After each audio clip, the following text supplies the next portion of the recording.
Hey everyone, welcome to Bookends of Recovery. I am so grateful that you're here and you continue to tune in. This is where, recovery gets real and loved ones are never left out. I am Laura, and we're going to start off with a bit of a programming note. I am a bit jet lagged. I just came back from vacation. And it may sound like I'm just not into this. I am. I'm just tired. And I think I might also be getting sick because there was a dude that sounded like he was hacking up a lung and not coughing or not covering his mouth when he coughed. And I was like, dude, you're sitting right next to me. Is it that hard? Anyway, I digress. So, my bookenders, can you handle another podcast about emotional sobriety? I hope so. Because that's what we're going to dive into today. Well, okay, kinda. I'm actually sharing a really cool tool. It's called the Life Wheel, and it's super simple, and it's just a way to check in with yourself and get a read on how you're doing overall without falling into that trap that some of us kind of fall into about, feeling judgment on where we are in our recovery and in our healing. And it also lets us see what areas in our life need a bit more attention. Like, where we may be stretching ourselves too thin, because that can come from just being burnt out. And so when we tend to focus our attention, let's just say strictly on one thing, like I'm going to put all my attention on my recovery or on my healing, and then you noticed relationships start to slip, or your health is starting to slip, or your finances, whatever it may be. And so this kind of helps you identify that so you can just be more steady or getting that support that you may need and just feel more whole and have that feeling of emotional sobriety. And of course, I've got a workbook on my website. Well, not a workbook, but like a blank uh, life wheel for you to download. And you can find that blank one both on the Life Wheel blog post and also under my worksheets page, of course, for free. So I want you to go ahead and put on your imagination hats. And if you just pictured SpongeBob with that rainbow over his head going, imagination, you're definitely my people. Because that's what I pictured when I was writing this. But anyway, let's switch gears from a sea sponge to a pizza pie instead, because that's what it's like. And now I'm thinking about pizza and New York style, but anyway, I digress. It's the best. And picture each life category as its own slice of that amazing New York style pizza. Okay? And then you're going to rate each slice, area, on a scale of 1 to 10. And you can either put a dot or, just shade them in, whatever works for you, based on how satisfied you feel in that part of your life. So Again, let me describe it. Imagine a circle broken down into segments of each category that I'm going to talk about in just a second. And then you'll rate these things on a scale of 1 to 10 based on how satisfied you feel in that part of your life. And then you'll connect those dots, and you can either visually shade them in or connect them with a line, and you'll be able to visually see which areas feel balanced and which areas feel depleted or just plain neglected. Or maybe you might be feeling like me right now, just craving some pizza. So, what areas does it cover? The first thing is going to be your mental health. This would fall things like stress management, mindfulness, therapy, counseling. I'm going to throw in life coaching because a lot of people find that helpful. And then also the next category is physical health. How many times have you guys heard me talk about the importance of just, exercise, nutrition, sleep habits, hydration, which I need to hydrate in a minute, so you might hear me gulp. And then the next category is your emotional health. Things like having that self-awareness, emotional regulation. We've talked before about having those highs and lows, feeling just angry and agitated, or maybe you're feeling just sad, or you could even be just emotionally numb to it all. Emotional health also includes relationships and your support systems. So, that could be your healing hive, your sobriety circle, accountability partners, trusted friends, relatives, that kind of thing. And then you can include a spiritual health, but that it doesn't mean, because some people that are listening don't believe in a God or anything, and that's fine. It just means a sense of meaning and purpose, a connection to something greater than oneself. And that can be anything, nature, community, personal values. But you need to be able to get outside of yourself. And I remember, so I have a different kind of relationship with my faith. I believe that people's relationship with God is very personal. And so I've worked with people who have a strong faith, and I've worked with people who have no faith.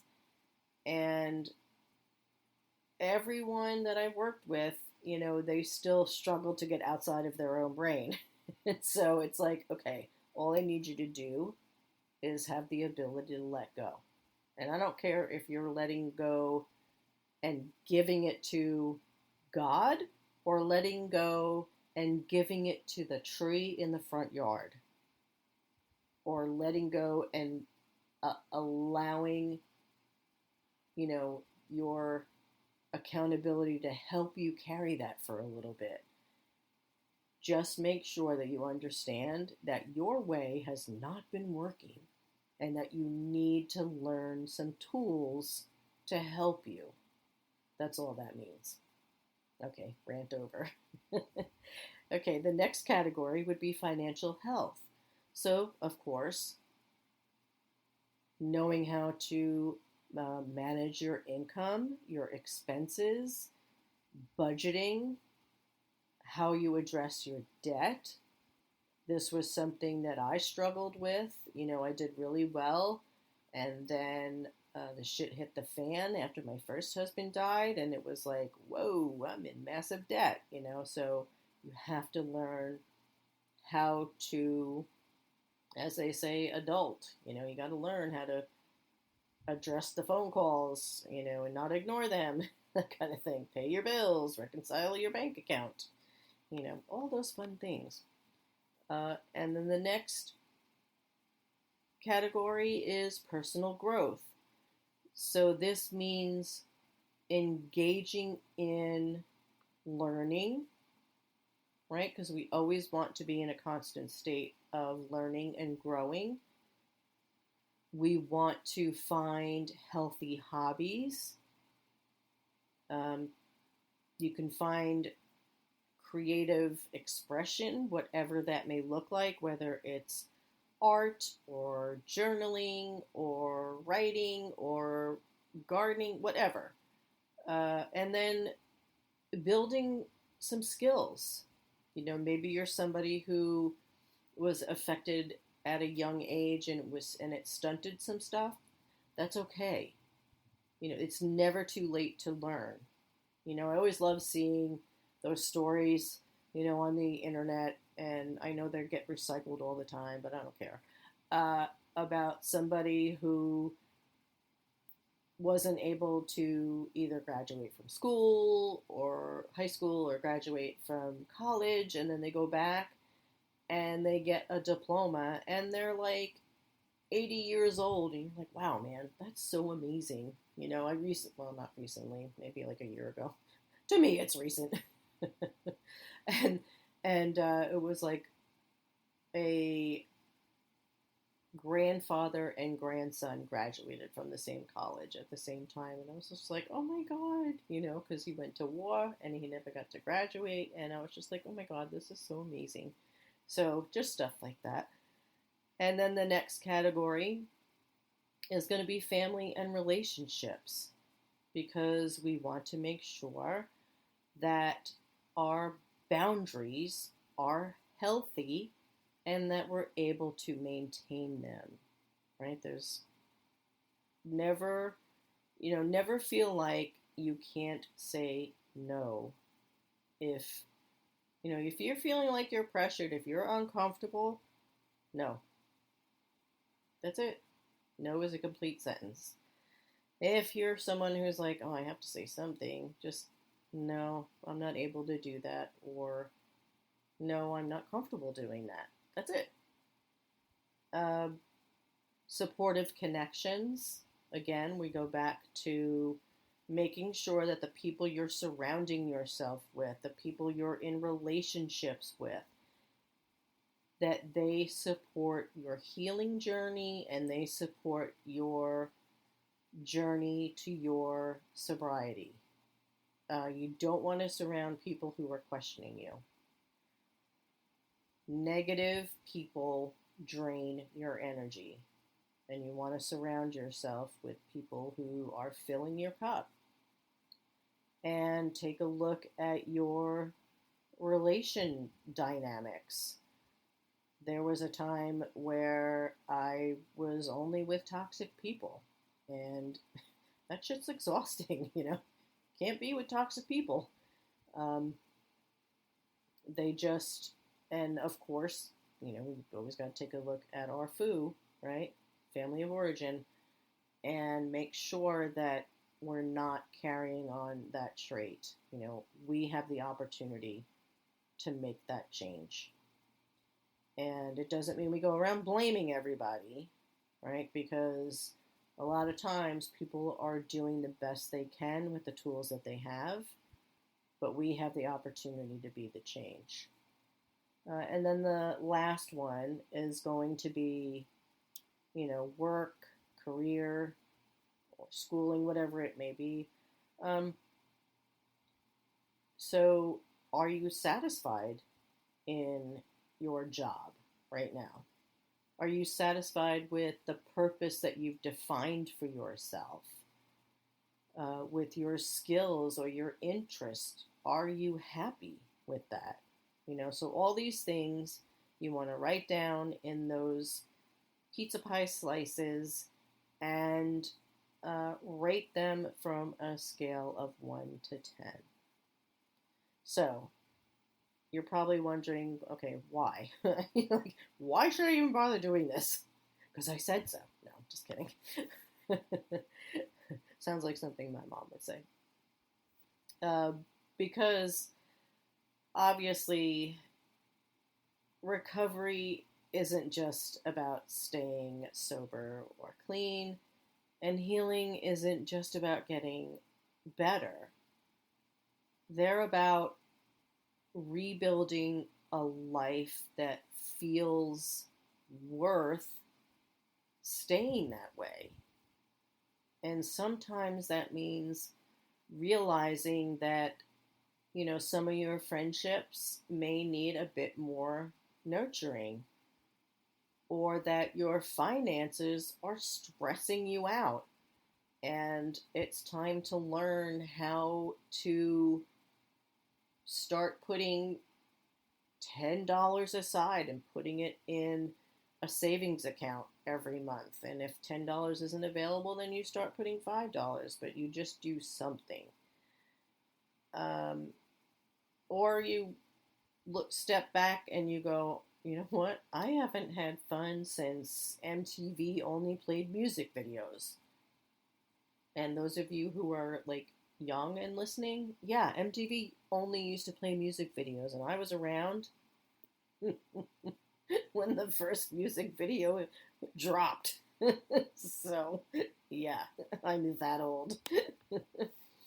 But you have to keep tending to the garden of your healing and your recovery, pulling out those weeds, those bad things at the root, and fertilizing it, watering it, and making sure that everything's getting the attention that it needs to grow and thrive. So like if a flood of emotions or a drought, like a neglect happens, you'll be able to manage it, and that's that part of emotional sobriety. And that's why this makes it such a great addition to your recovery and healing toolkit, because it helps you name it so you can start changing it. That identity of, oh wow, I can see this. Now I can start making some changes and, set some goals and stuff like that. Obviously, the there are benefits, of course, and this one comes with a ton of them. So the, you're going to have a clearer picture of how different life areas are impacting your recovery and healing. And if you see something that is like, holy shit, I am just plummeting at finances right now, it's okay. Take a deep breath. You've been through a lot. You're not going to get everything at 100% right now. Just be mindful about it and do your best. Or if you're noticing that, all the people I've been surrounded by are just not great for me, do something that take that first step. Whether that means finding a support group, finding a meeting, finding a counselor, finding a life coach, finding whoever that can help you build a healthy support system. You need to have a safe place to land. And then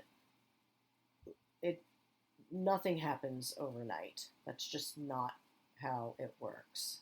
And I saw something on Reddit the other day and I'll be writing a post about it in the coming weeks, but I saw something where it was like, the person that posted said, I know the cure for pornography addiction.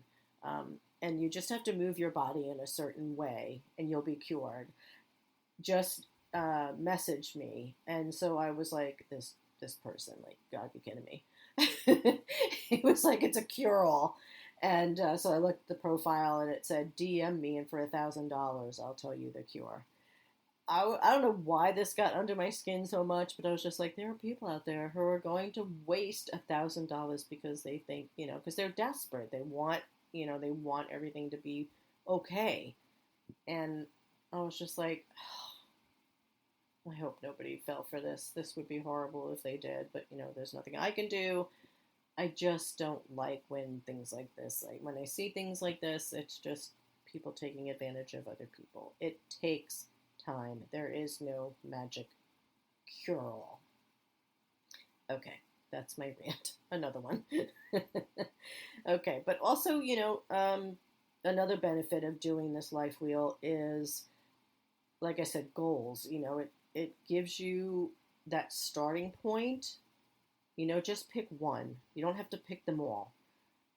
And you can use, your either a SMART goal, or you can do one that is a bit more gentler.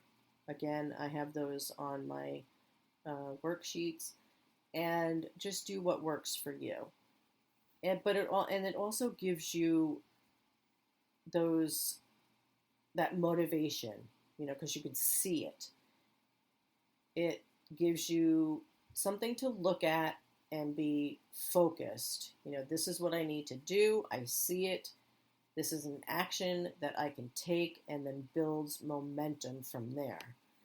And it can also be helpful to express your needs and priorities to people that you are working with. So if you do have a therapist or a sponsor or a life coach, accountability partner, or even your loved ones, maybe you're doing check-in conversations with a loved one, but you're kind of struggling to identify what you really need to work on with them. This can help you lay out that map. And it's also a great support for long-term sobriety and healing, because it reinforces the idea that recovery and healing isn't just about, abstaining from unhealthy behaviors and thoughts. It's also about building a life that feels worth staying healthy for. Okay, so let's turn a little bit about how to use it, right? So I'll go back in again and just kind of explain it in better detail. All right, so step one, look at each category. So remember, we have physical health, mental health, emotional health, spiritual health, financial health, personal growth, family and relationships, and then work, career, and I'm just going to add in school in case you're still in school or college. And then step 2, give each category a rating from 1 to 10. Then you'll connect the dots or shade them in and see your wheel. And again, don't worry if you have a bumpy, jagged shape. It doesn't mean you're failing. It simply means you're a work in progress, and we all are. And now you have information on what areas you can focus on and improve and expand on. Please don't panic. Especially if, you're in the beginning of this, like this thing's going to be, all over the place. And you know what? I take that back. Even if you're 10 years into this, like it took me, I think 12, 13 years before I even knew about emotional sobriety, let alone work on it. So yeah, don't freak out. Just take it as you can. Don't rush through it. Just go at your own pace. Recovery is a marathon, not a sprint, right? And then there are some questions you can ask yourself, like, what am I doing well here? Where do I feel stuck? And then if you want, you can ask yourself, what's one small step I can take, today? Or what's one small step I can take this week to help me further? For example, maybe it's friends. I'm doing well. I have my sober circle healing hive. I can text when I'm struggling. Or, I need improvement. I've been isolating a lot lately. One small step is I'm going to schedule, having a coffee with a friend or just taking a walk with them. So something like that. So what do you want to do next? Once your areas for growth are identified, you can set those goals, and then if you need to, reach out for help.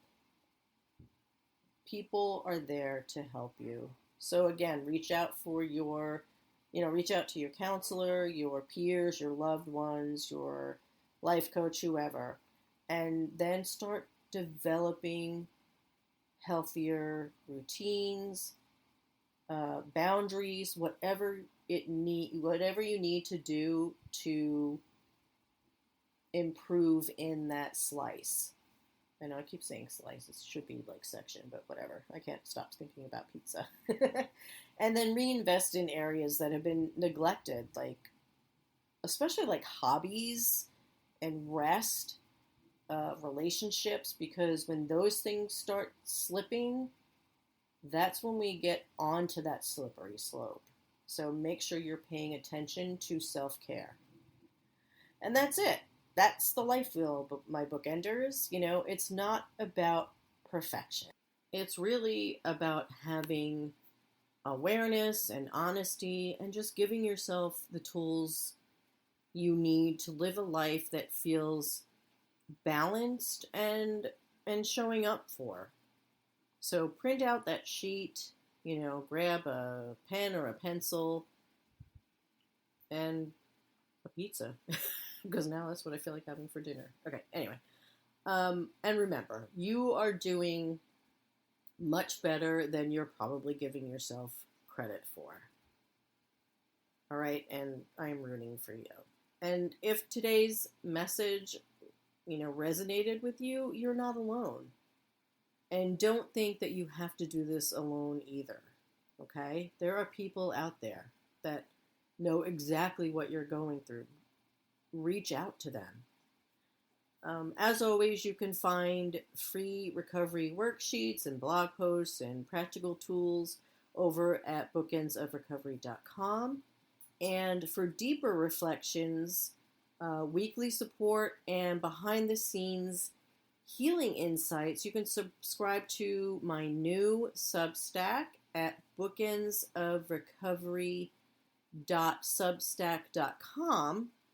And this is my cozy corner of the internet for bookenders who want to grow at their own pace, but also learn about some nitty-gritty details that I don't share here. So yeah, that'd be cool to join me. And of course, my Facebook at Bookends of Addiction Recovery, where we can keep the conversation going. And if you are craving real-time connection, I'm exploring the idea of a free online chat space just for bookenders. So if that's something that sounds like something you'd want to be a part of, go ahead and go to my homepage on my website and fill out the contact form to let me know. That's bookendsofrecovery.com. And if I get enough people with interest, then I'll go ahead and open that up. And that is open to both people, addicts in recovery and their loved ones as well. But I do expect, people to be respectful, and there will be no space for people to tell other people to leave their partners or anything like that. It's just a place to, be respectful of everyone. So, until next time, stay grounded, keep breathing through the mess, and I will catch you, on the next episode. As always, I'm sending positive vibes your way. Thank you so much for being here.